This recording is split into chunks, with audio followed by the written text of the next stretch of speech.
Des procès pour faire taire la révolte. Ils se déroulent dans la plus grande des discrétions. Les aveux des détenus sont obtenus le plus souvent par la contrainte, pour un verdict quasi toujours identique, une condamnation à mort par pendaison. Des exécutions publiques au lever du soleil pour terroriser les manifestants. En Iran, le soleil s'est rendu complice de la barbarie, peut-on lire sur Twitter. Officiellement, 4 hommes ont été pendus depuis le début de la révolte iranienne, déclenchée à la mort de Mahsa Amini. L'étudiante a été tuée le 16 septembre dernier par la police des mœurs parce qu'une mèche de ses cheveux dépassait de son voile. 18 manifestants sont toujours dans le couloir de la mort. Ce sont des pendaisons en place publique de manière... Déjà, ce sont des pendaisons qui sont revendiquées, qui ne sont pas du tout cachées. Ce sont des exécutions qui sont annoncées et qui sont annoncées officiellement par les autorités. Encore une fois, ce sont aussi des exécutions qui avaient été annoncées avant même que les tribunaux ne prononcent ces condamnations. C'est-à-dire qu'il y avait eu un appel, y compris des parlementaires, à ce que les manifestants et les personnes qui participent en règle générale, d'une manière ou d'une autre, à ce soulèvement populaire qui a lieu depuis la mort de Mahsa Amini, que ces personnes-là soient punies et soient punies de manière symbolique forte pour effectivement dissuader les personnes qui souhaitent continuer à participer à ce soulèvement ou qui participent aux manifestations de le faire, donc de faire taire ces voix dissidentes. Le message est très clair. La stratégie est limpide et la technique employée est effectivement en violation d'absolument tous les droits les plus fondamentaux. Ces exécutions arbitraires attisent la colère. Dimanche 9 janvier dernier, devant la prison de Karaj, une foule est venue soutenir 2 détenus mis à l'isolement avant leur exécution. Ils ont été reconnus coupables de moharabé, guerre contre Dieu.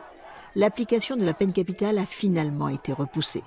À l'international aussi, la pression à l'encontre du pouvoir des mollahs s'accentue. Les ambassadeurs iraniens en poste dans les pays européens sont convoqués. L'UE condamne fermement ces exécutions et la répression dans le pays.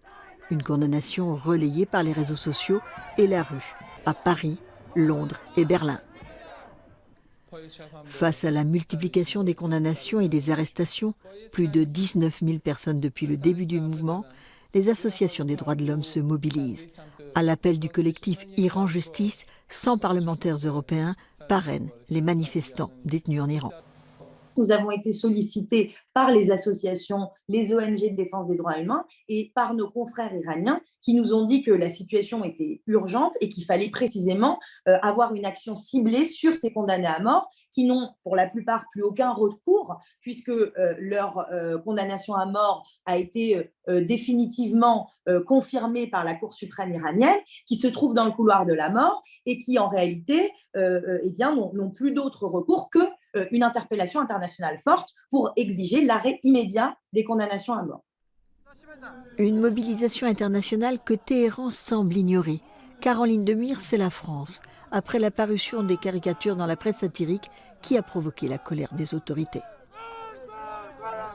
Il y a une position particulière de la France probablement qui est devenue un petit peu la bête noire du régime au motif que historiquement la France avait été considérée comme plus exigeante sur la question du nucléaire que d'autres pays. Et puis la France est aussi, c'est ainsi d'une certaine manière l'archétype du modèle de la laïcité. Qui est d'une certaine manière un anti-modèle pour le système de la République islamique. Donc, ce n'est pas forcément surprenant que la France fasse l'objet de la vindicte de la part des autorités iraniennes.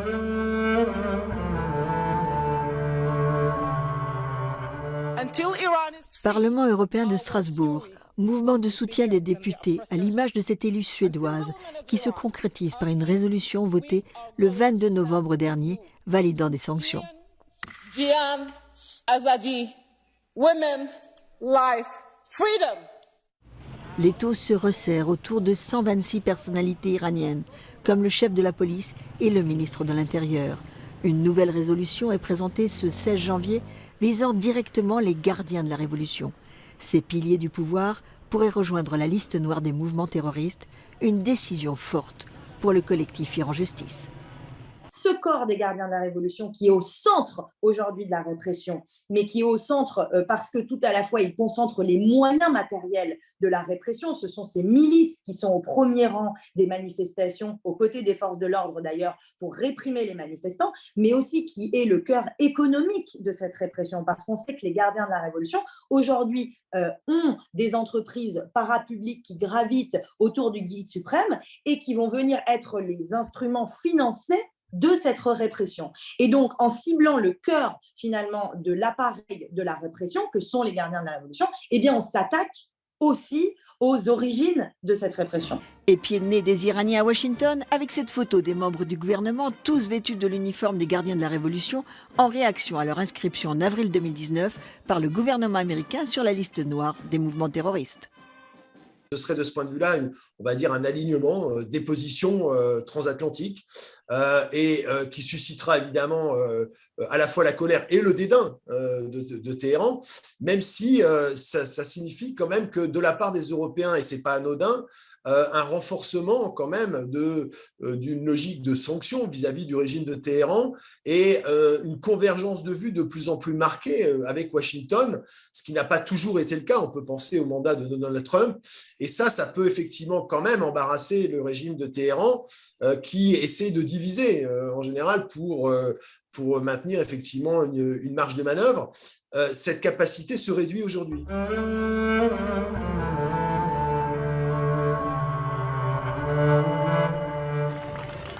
Une guerre d'usure qui, quelle qu'en soit l'issue, laissera des traces profondes.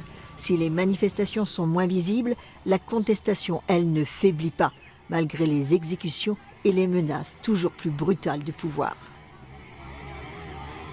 De toute façon, il y a une défiance avérée vis-à-vis du régime aujourd'hui de la part de sa population. Et donc, c'est en profondeur que le régime est contesté. Le régime, de toute façon, ne peut pas céder. Dans son logiciel, c'est impossible. Céder sur quelque chose, ce serait céder sur l'ensemble du Nizam, du système. Donc, c'est pas possible. Et donc, il a encore des atouts pour se maintenir au pouvoir, même si à terme, il est condamné structurellement. Mais ça ne veut pas dire qu'il va tomber demain. Ça veut dire qu'il y a une défiance aujourd'hui, le pacte est rompu avec sa population. C'est-à-dire que c'est un régime qui est hors sol, mais ce n'est pas pour autant qu'il va être renversé facilement. Mais le régime a pris acte d'un certain nombre de variables, notamment le fait que cette contestation totalement inédite qui l'a déstabilisé et qui remet explicitement en cause les fondements de la République islamique pour la première fois dans le cadre d'un mouvement de cette nature, n'a pas il y a une expression qui est horizontale, c'est-à-dire elle est décentralisée.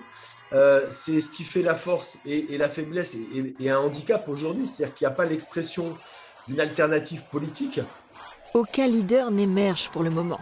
La contestation lancée par les femmes et soutenue par les hommes est la plus longue depuis la révolution islamique de 1979.